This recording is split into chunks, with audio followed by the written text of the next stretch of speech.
शांत एकदम मस्त रहो, भगवान के दास हो, इस बात की ठसक में रहो।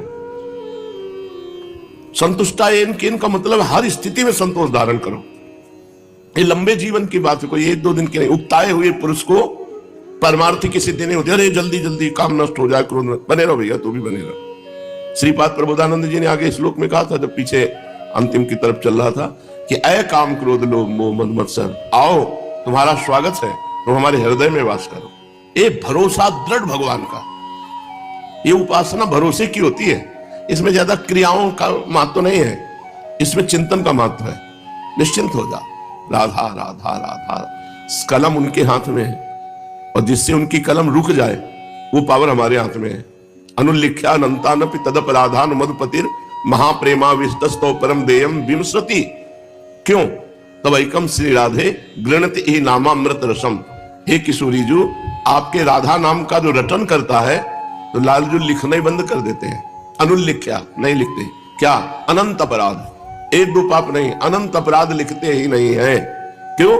क्योंकि तब एकम श्री राधे गृणति ही नामामृत रसम, वो आपका नाम रसना के द्वारा रटता है, राधा राधा राधा।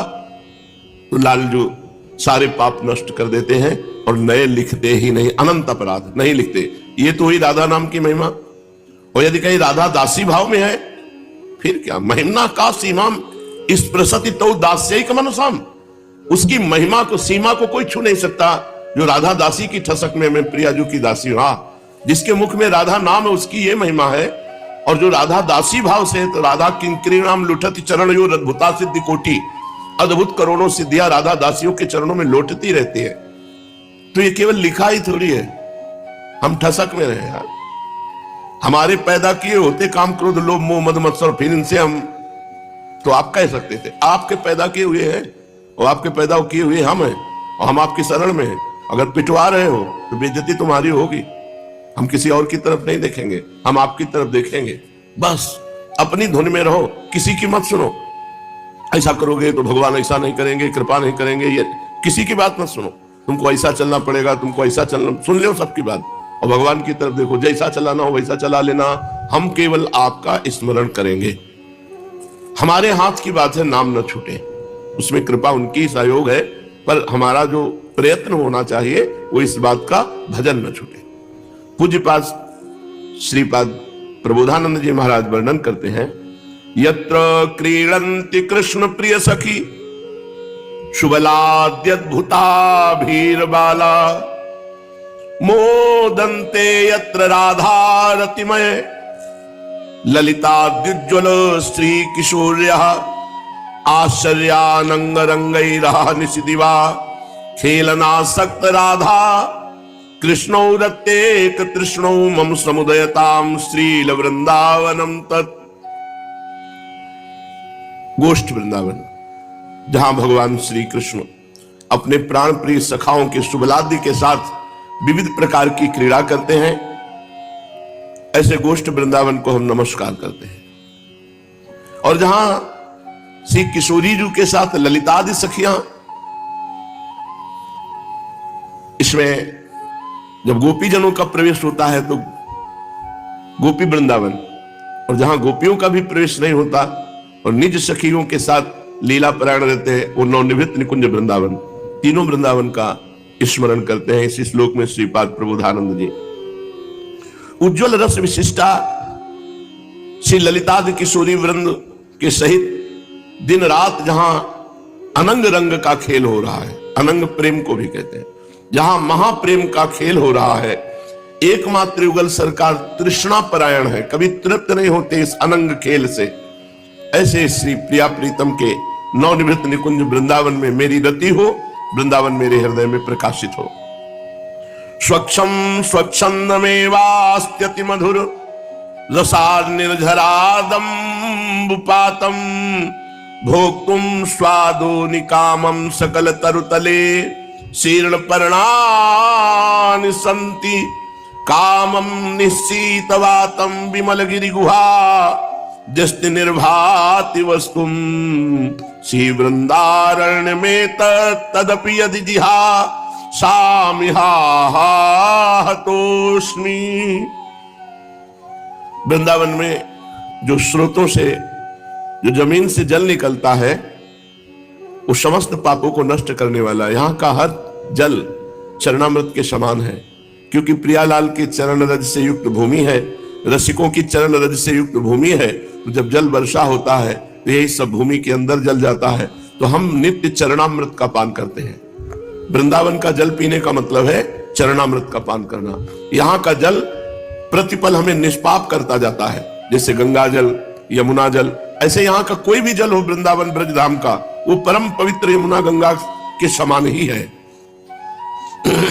अति मधुर रस विशिष्ट, यहाँ अति मधुर प्रेम रस प्रदान करने वाला रस विशिष्ट माधुर्य महारस में निमग्न कर देने की सामर्थ्य यहाँ के पानी में है। सच्ची माने है। नियम ले लो कि हम वृंदावन के जल के सिवा और बाहर का जल नहीं पिएंगे। फिल्टर लगा लो, यहीं का पानी फिल्टर करके पियो, बाहर का नहीं। सौभाग्य मिला है, जैसे हम लोग गंगा किनारे थे तो गंगा जल ही पीते थे, केवल गंगा जल। बगल में सुविधा है तो उसका पान नहीं करते थे, कुआं है, हैंडपैप है, न उसका सेवन करते थे। बस इतना ही सेवन हो जाए, शौच हो आए, हाथ मटिया लिए, नहीं तो बस गंगा जी का ही सेवन। तो ऐसे ही वृंदावन के जल का नियम ले लो। आप धामवासी हो, यहाँ वृंदावन का पानी फिल्टर मशीन लगा लो, फिल्टर करके श्री जी को भोग लगा के प्रसादी जलपान करो। यथेच्छ भोजन, जो गृहस्थ हैं धर्म के द्वारा कमाई से भोजन बनाओ और प्रियालाल को भोग लगाओ, फिर प्रसाद पाओ। प्रसाद भुक्तम उच्छिष्टामृत भुक्तवैव, प्रियालाल को अर्पित किए बिना कुछ भी मत पाओ। अमनिया तो पाओ मती, नहीं दासत्व में कलंक लग जाएगा। हम प्रियालाल के दास हैं तो उनका जूठन ही पाएंगे। भोग लगाकर भोजन, अर्पित करके जल, कोई भी पुष्प वस्तु कुछ भी ऐसा नहीं जो प्रियालाल को अर्पित ना किया जाए। ऐसे दर्शन करा दो, बहुत जल्दी है, तुम्हें भोग लगाने का टाइम नहीं है तो ऐसे सामने जाकर ऐसे दर्शन करा दो, जय बोलो, पालो जाके। और कुछ ना मिले तो कह रहे सूखे पत्ते खा के जी लेना, लेकिन वृंदावन मत छोड़ना। पानी पी के, यहां गिरे हुए सूखे पत्ते खा करके, लेकिन हम वृंदावन नहीं छोड़ेंगे। यथेष्ट कामम निशीत वातम विमलगिरी गुहाद्यस्त निर्भाति वस्तु, रहने को न मिले तो फुटपाथ में पड़े, किसी पुराने मंदिर के चबूतरे में पड़े। हमें लगता है 25-30 वर्ष तो ऐसे ही गए हैं। 25-30 वर्ष कभी कमरे में नहीं सोए होंगे। या तो घाट, मंदिर, वृक्ष का नीचे, खंडहर, यही। कभी बिजली पंखा इनके नीचे, कभी नहीं। जवानी ऐसे गई है कि कभी स्मरण ही नहीं आता था कि कोई संसार के सुख है। बस एक आग लगी थी, कैसे भगवत प्राप्ति हो, कैसे भगवत आनंद की अनुभूति हो। और भगवान की कृपा से ऐसे ऐसे संत मिलते जाते कि और आग बढ़ती जाती वैराग्य की। तो गर्मी सर्दी को सहो, अभ्यास कर लो, वैसे होगा। पूरी सर्दी ठंडे पानी से स्नान करना, गीजर के पानी का प्रयोग न करना। पूरी सर्दी बहुत ठंड लग रही है, नीचे की मार्किन ओढ़ लेना। महंगा कंबल रखा है, नहीं रखा है सबको दिखाने के लिए, अपनी रहनी में रहे। गर्मी सर्दी सीखे, सहन करना सीखे। नहीं है तो कोई गिरी गुफा में पड़ा रहे, कंदरा में पड़ा रहे, लेकिन वृंदावन वास न छोड़े। कैसी भी परिस्थिति आवे, वो मंद भाग्य है जो सुविधा को लेकर के वृंदावन को छोड़ता है। यहाँ का पानी अनुकूल नहीं, अरे यहाँ बहुत भीड़ है, क्या भजन, भजन तो एकांत में होता है। यहाँ भीड़ के दर्शन करो, इतने में भगवत प्राप्ति हो जाएगी। ये धाम है, पता नहीं कौन सा भगवत प्राप्त महात्मा आपको छू जाए, दर्शन मिल जाए, उसकी हवा लग जाए कि जो जीवन भर भजन करने से काम नहीं बनता, उनके दर्शन मात्र से बात बन जाए। ये वृंदावन धाम है, ब्रज धाम है। एक से एक भगवत प्रेमी महात्मा है जिसको कोई जानता ही नहीं। फटे पुराने कपड़े, भीख मांगते हैं, खाते हैं, आपको लगता है भिखारी हैं। उनके साथ राधा कृष्ण डोलते हैं, प्रिया प्रीतम उनके साथ। जहां नाम वाणी, जहां श्याम श्यामा, तहां नाम वाणी निकट, श्याम श्यामा प्रगट। जिनकी हर समय नाम और वाणी चल रहा है, वो श्यामा श्याम के साथ डोलता है। हाय बड़ा मंद भाग्य जो ऐसे वृंदावन का हम त्याग करें। महाप्रेमो बोधेर यद अनुपम सारम यदमलम हरि प्रेमाम बोधेर मधुर मधुरम दीपवलयम मुनीन्द्राणाम वृंदई कलितरस वृंदावन महो तदे तद्देहांतावधि समधिवासम दिशतु में। महाप्रेम समुद्र में मानो कोई द्वीप प्रकट हो गया हो, ऐसे महाप्रेम समुद्र में द्वीप की तरह वृंदावन है। श्री हरि के प्रेम सागर का अति महामधुर द्वीप, ये संपूर्ण पुरियों धामों और त्रिलोकी का भूषण है वृंदावन। ये श्रेष्ठ श्रेष्ठ मुनिगणों द्वारा वंदित है वृंदावन, और आस्वादन करने में परम रसमय है। समस्त रस का आधार स्वरूप है वृंदावन। आज से मैं नियम लेता हूं कि जब तक शरीर रहेगा मृत्यु पर्यंत अखंड वृंदावन वास करेंगे। श्रीपाद कहेंगे सम्यक रूप से नियम पूर्वक प्रतिज्ञा पूर्वक, अगर शरीर में प्राण है जब तक, तो वृंदावन के बाहर नहीं। किशोरी जो निर्वाह करती है, पर नियम बहुत हृदय एकदम अनन्य होगा तो ही ले पाएगा, नहीं घबराहट पैदा हो जाएगी। अगर बीमारी बढ़ गई तो फिर हमको तो दिल्ली जाना पड़ेगा। हाँ, तो दिल्ली अमर कर देगी तुम्हें, जाओगे तो अमर हो जाओगे, तुम फिर अविनाशी हो जाओगे। अरे जो कछु लिखा लिलाट दुख सुख देह संग, भुगते गो जहां जाएगो या सिद्धांत भंग। तुम्हारे भाग्य में अगर दुख लिखा है तो जहां भाग के जाओगे दुख मिलेगा। अगर वृंदावन बने रहोगे तो कलह कलेश न व्यापे ईठा, ये ठौर विष्ट ते न्यारी। यहाँ ज्यादा प्रारब्ध नहीं सताता है, हल्के में निपट जाता है। कलह कलेश न व्यापे ईठा, ठौर विष्ट ते न्यारी। ये जगह त्रिभुवन से अलग है, ये भगवान का निज धाम है। अगर यहाँ हो तो धाम कृपालु है, वो इतना नहीं सड़ने देगा जितना प्रारब्ध सड़ाना चाहता है। इसलिए बाहर मत भागो दिल्ली कलकत्ता। ये दुर्भागी लोग हैं जो भाग जाते हैं। हम अपने शरीर को अमर कर लेंगे, सारे शरीर को लेकर के धाम छोड़ देना, शरीर को लेकर वैराग्य शिथिल कर देना, शरीर को लेकर भजन छोड़ देना, ये सब नारकी पुरुष है। भजन के लिए शरीर छोड़ देना, धाम के लिए शरीर अर्पित करना, भगवान के लिए वैराग्य के लिए शरीर अर्पित करना। मिटा दो अपनी हस्ती को, यदि मूर्तवाद। अगर अपना वास्तविक स्वरूप चाहते हो, आनंद चाहते हो, तो अपने अभिमान को गलित कर दो, देहाभिमान को मिटा दो। दाना खाक में मिलकर गुले गुलजार होता है। मिटा दे अपनी हस्ती को, यदि मूर्तवा चाहे। दाना खाक में मिलकर गुले गुलजार होता है, खाक में। श्रीपाद कह रहे हैं मृत्यु काल पर्यंत सम्यक रूप से वृंदावन का आश्रय लेता हूं।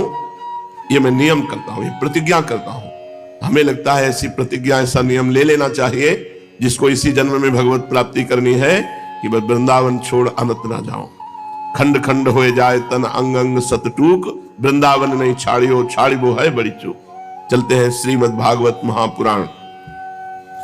श्री सुखदेव जी महाराज का परीक्षित को अंतिम उपदेश। श्री सुखदेव जी महाराज कहते हैं, प्रिय परीक्षित, तुम्हें अभी तक हमने जो सुनाया उसे श्रीमद् भागवत महापुराण कहते हैं।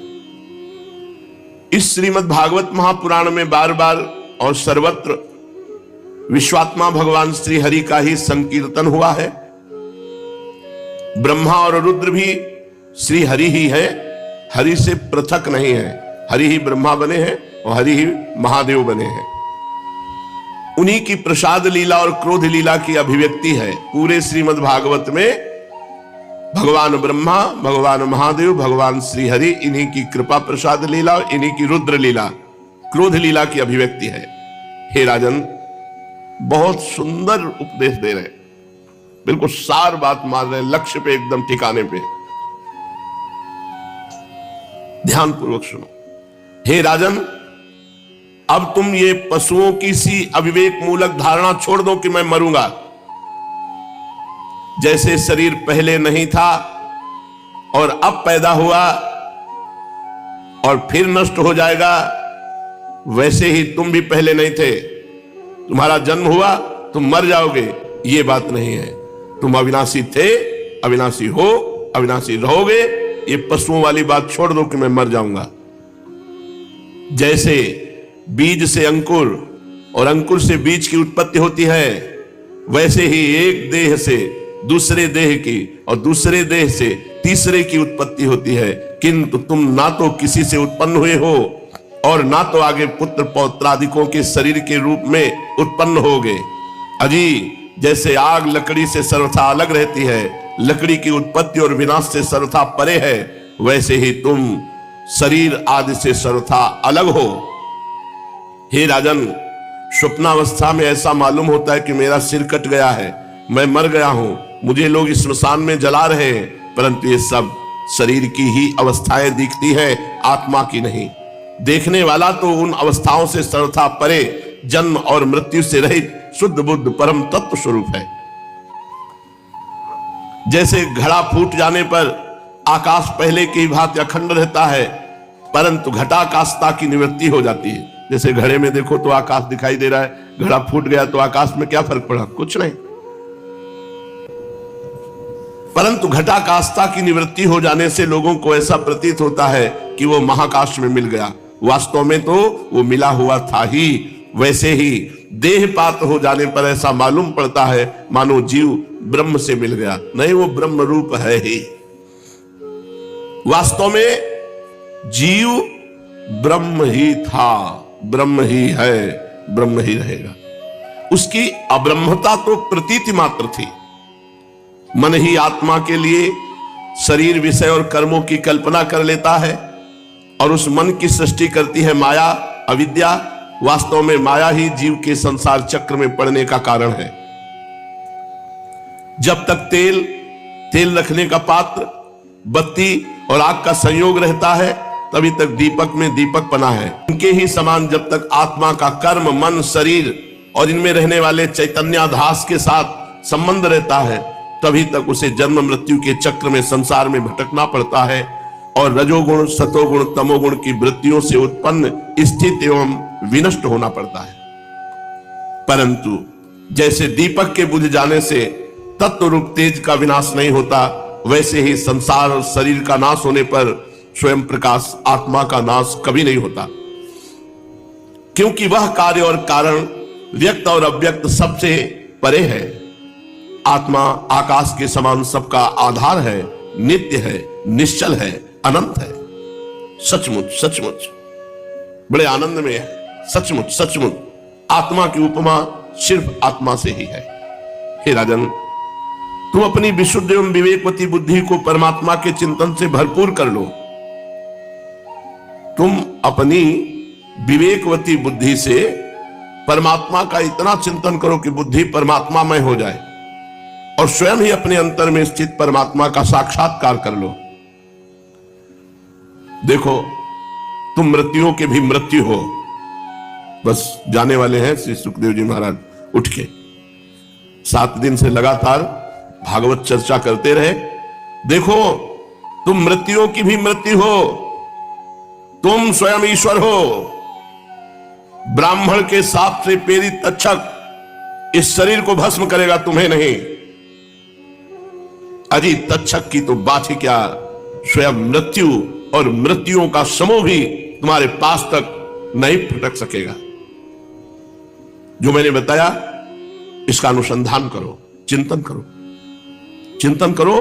मैं ही सर्वाधिष्ठान पर ब्रह्म हूं, मैं ही सर्वाधिष्ठान ब्रह्म हूं, मैं ही ब्रह्म हूं। ऐसा चिंतन करो। इस प्रकार तुम अपने आप को अपने वास्तविक एक रस अनंत अखंड स्वरूप में स्थित कर लो। जिस समय अपनी विषैली जीभ लपलपाता हुआ, अपने होठों के कोने चाटता हुआ तक्षक आएगा, विस्फोरण मुख से तुम्हारे पैर में डसेगा, कोई परवाह न करना। तुम अपने आत्म स्वरूप में स्थित होकर इस शरीर को और तो क्या सारे विश्व को भी अपने से पृथक न देखना। आखिरी शब्द, आत्मस्वरूप बेटा परीक्षित। कितना प्यार मिला श्री सुखदेव जी का परीक्षित जी को। इतने विरक्त परमहंस कहते हैं, आत्मस्वरूप बेटा परीक्षित, तुमने विश्वात्मा भगवान की लीला के संबंध में जो प्रश्न किया था उसका उत्तर मैंने दे दिया। अब और क्या जानना चाहते हो?